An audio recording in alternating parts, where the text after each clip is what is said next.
میں آپ کے سامنے رکھنا چاہتا ہوں کہ وہ کیسی ہستی تھی، کتنی عظمت والی، شان والی، اللہ اور اللہ کے رسول کے ہاں ان کی جو ہے شان کیا تھی۔ فضل نے خواب دیکھا، خواب آ کر اللہ کے نبی کے سامنے بیان کیا، پیش کیا، بڑی پریشانی کی حالت میں تھی۔ تو اللہ کے نبی نے فرمایا سناؤ اپنا خواب کیسا ہے کہ جس کی وجہ سے تو پریشان ہے۔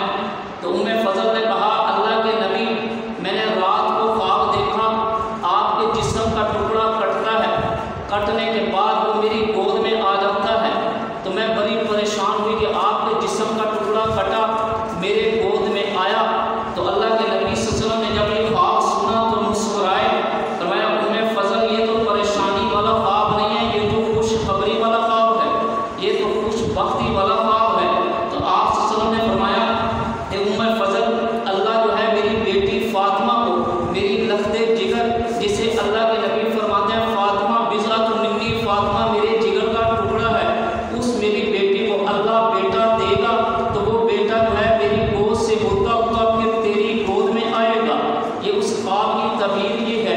حضرت امام حسین کتنے خوش نصیب ہیں، آپ کے ہاں بچہ پیدا ہوگا تو آپ علاقے کی گلی کے محلے کے معزز آدمی کو بلا کر جو ہے اس کے کان میں اذان دلوائیں گے۔ تو حضرت حسین اتنے خوش نصیب ہیں کہ ان کے کان میں اذان کس نے دی؟ صاحب کہا نے دی، صاحب قرآن نے دی، صاحب معراج نے دی۔ اس ہستی نے ان کے کانوں میں اذان دی جو سارے نبیوں کا بھی نبی ہے، جو سارے رسولوں کا رسول ہے، جو فرشتوں سے بھی اعلیٰ ہے، وہ سب سے اعلیٰ وہ نبی حضرت محمد صلی اللہ علیہ وسلم نے اس ہستی حضرت حسین کے کان میں اذان دی۔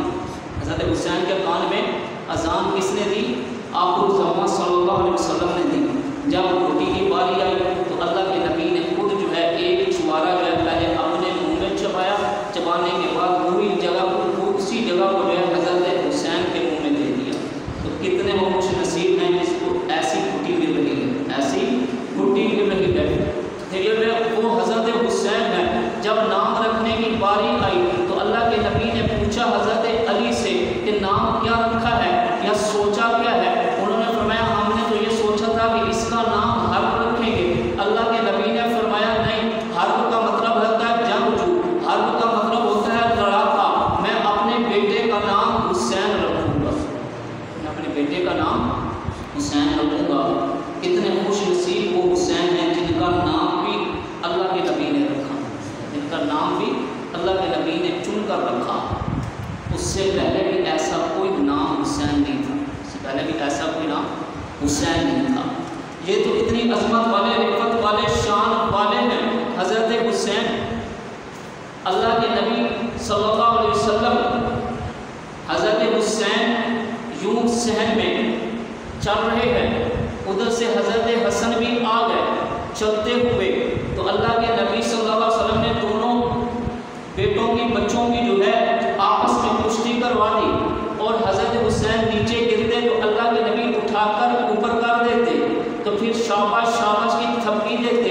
حضرت بی بی فاطمہ نے پوچھا اللہ کے نبی آپ صرف حسین کو ہی شاباش دے رہے ہیں، حسن کو بھی تو شاباش دے دیں۔ اللہ کے نبی نے فرمایا میں کیا کروں، اللہ کا فرشتہ جبرائیل بھی حسین کو شاباش دے رہا ہے، نبی بھی حسین کو شاباش دے رہا ہے، نبی بھی حسین رضی اللہ تعالیٰ عنہ کو شاباش دے رہا ہے۔ یہ اتنی عظمت والے نواسہ رسول جن سے اللہ کے رسول اتنی محبت کرتے ہیں۔ آپ آخر الزمان صلی اللہ علیہ وسلم نماز پڑھتے، سر سجدے میں رکھتے، حضرت حسن و حسین آ جاتے مسجد کے اندر چلتے چلتے، تو حضرت حسین جب آپ کے جو ہے کمر مبارک پہ آ جاتے تو اللہ کے نبی سجدہ لمبا فرما دیتے، سجدہ لمبا فرما دیتے کہیں میرے حسین کو چوٹ نہ لگ جائے۔ تو حسین کمر پہ آتا ہے تو اللہ کا نبی سجدہ لمبا کر دیتا ہے، اللہ کا نبی سجدے کو لمبا فرما دیتے ہیں۔ اتنی شان والے حسین ہیں۔ تو آپ صلی اللہ علیہ وسلم نے حضرت حسین کو ایک بار یوں کندھوں پہ اٹھایا ہوا، اپنے کندھوں کے اوپر گلی میں سے گزر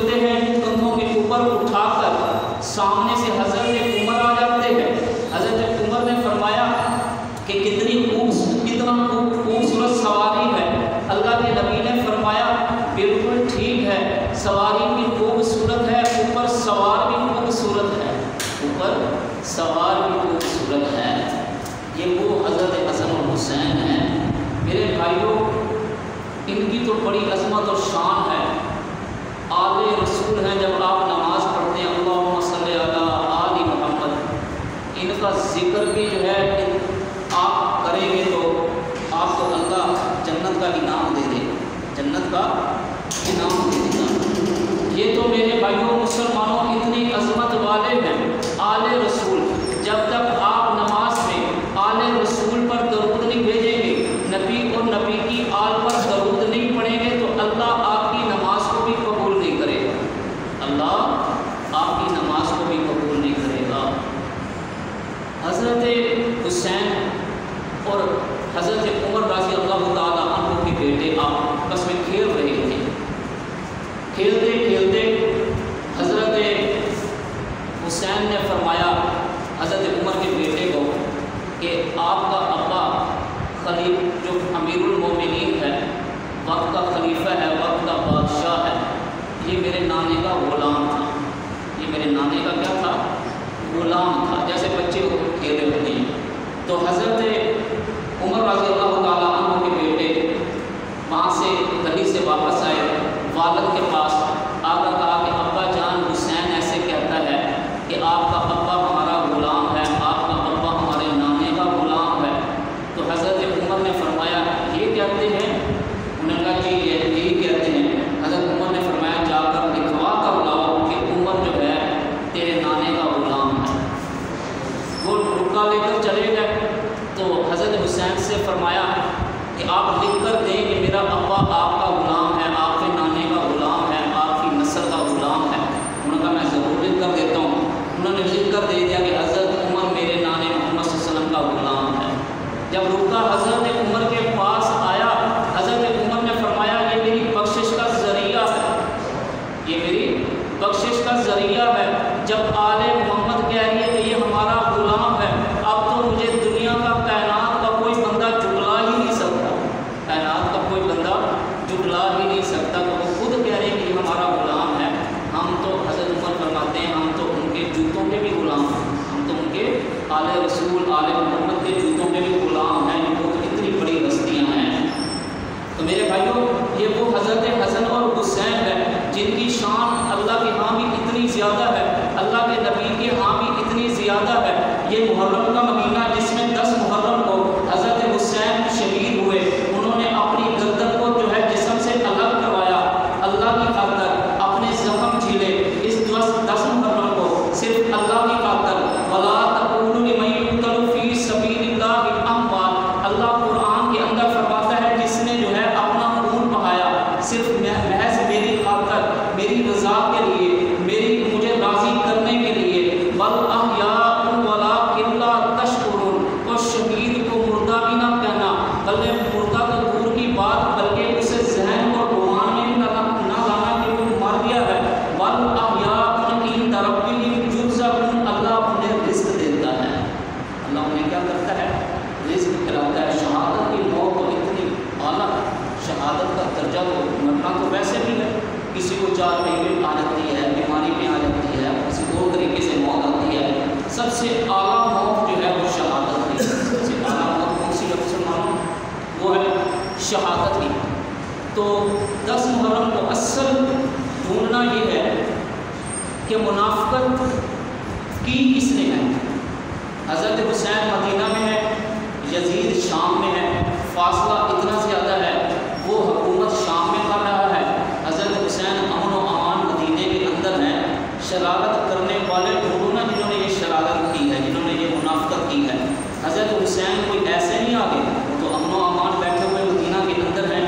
تو انہوں نے منافقوں نے 12,000 خطوط لکھے بار بار، حضرت حسین آئیے ہم آپ کے ہاتھ پر جو ہے بیعت کریں گے، آپ کو بادشاہ مت مانیں گے، آپ کو خلیفہ مانیں گے، ہم یزید سے تنگ آ رہے ہیں۔ جب آپ کسی کو روکا لکھیں گے کہ آپ میرے پاس آؤ ہم آپ کی مدد کریں گے تو پھر تو مومن ہیں، اگر پیچھے ہٹ گیا تو پھر تو منافق ہیں۔ بلا کر غداری کرنا، اور کوفے والوں نے 12,000 خط لکھے۔ حضرت حسین نے سب سے پہلے مسلم بن عقیل مسلم بن عقیل کو جاؤ پتہ کر کے آؤ، لوگ مجھے بار بار یہ خط کیوں لکھتے ہیں، میں تو روزے رسول پہ بیٹھا ہوں آرام سے اللہ کی عبادت کر رہا ہوں، یہ مجھے بلاتے کیوں ہیں؟ تو انہوں نے مسلم بن عقیل کو بھیجا، تو مسلم بن عقیل نے جب فجر کی نماز پڑھائی تو 50,000 بندوں نے پیچھے نماز پڑھی، یزید کو پتہ چلا، فوج کو پتہ چلا، سختی کرنا شروع کی، پھر دوسری نماز پڑھائی تو 40,000 بندہ ہے، تیسری نماز پڑھائی تو 30,000 بندہ ہے، تیسرے دن جا کے جب نماز پڑھائی تو 3 بندے پیچھے تھے، کتنے بندے پیچھے تھے؟ صرف 3 بندے پیچھے تھے۔ نعرہ مارنے والے پیچھے ہٹ گئے، نعرہ مارنے والے پیچھے ہٹ گئے۔ اس سے پہلے جب 50,000 بندہ دیکھا سارا کچھ، مسلم بن عقیل نے حضرت حسین کو خط لکھ دیا، امن و امان ہے، آپ آ سکتے ہیں، وہ روانہ ہو گئے، وہاں سے چل پڑے۔ تو چلتے چلتے آگے پہنچ گئے۔ مسلمانوں بیان اتنا لمبا ہے کہ صرف چند منٹوں میں تو ہو ہی نہیں سکتا، چند منٹوں میں ہو ہی نہیں سکتا۔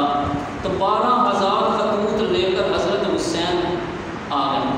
ساتھ ہی دیکھو کہ میرے پاس ثبوت بھی ہیں، ایسے میں نہیں آیا، نہ میں کوئی لڑائی کی غرض سے، آپ لوگوں نے خود مجھے بلایا ہے، آپ لوگوں نے خود مجھے بلایا ہے۔ تو 12,000 خطوط جب خیموں میں تھے، بوریوں کے اندر بند تھے، انہوں نے جنہوں نے لکھے ان پر ڈر پڑا کہ یہ اب یزید کے سامنے بھی پیش ہو جائیں گے، خط ہمارے نیچے نام بھی ہیں، سین ہوئے ہیں، سٹمپیں لگی ہوئی ہیں، یہ تو سارا کارنامہ پتہ چل جائے گا کہ اندر غداری کون کر رہا ہے۔ تو انہوں نے اس ڈر کی وجہ سے خیموں کو آگ لگا، اس ڈر کی وجہ سے خیموں میں آگ بھی لگائی خطوطوں کو چھپانے کے لیے۔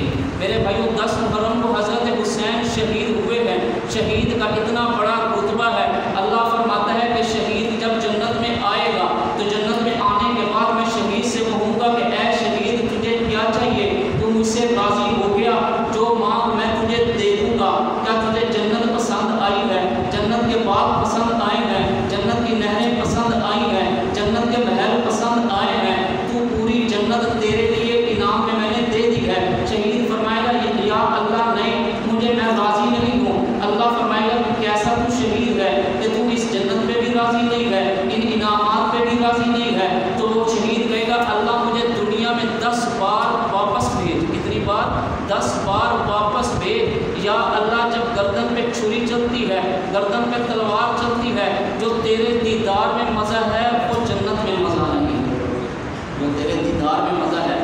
جیسے ہی ابھی شہید کی جو ہے گردن پہ چھری چلتی ہے، تلوار چلتی ہے، ابھی اس کے خون کا قطرہ زمین پر نہیں گرتا، اللہ کا دیدار پہلے ہو جاتا ہے، اللہ کا دیدار پہلے ہو جاتا ہے۔ شہید کی گواہی دی جائے گی، اللہ شہید سے گواہی لے گا، تو احد کا میدان احد کے شہیدوں کی گواہی دے گا، تو بدر کا میدان بدر کے شہیدوں کی گواہی دے گا، حضرت عثمان کے لیے اللہ کا قرآن گواہی دے گا، حضرت عمر کے لیے حضرت اللہ کے نبی کا مصلی گواہی دے گا، جب حسین کی باری آئے گی تو کربلا کی مٹی بھی گواہی دے گی، اللہ کا نماز کے اندر سجدہ بھی گواہ دے گا۔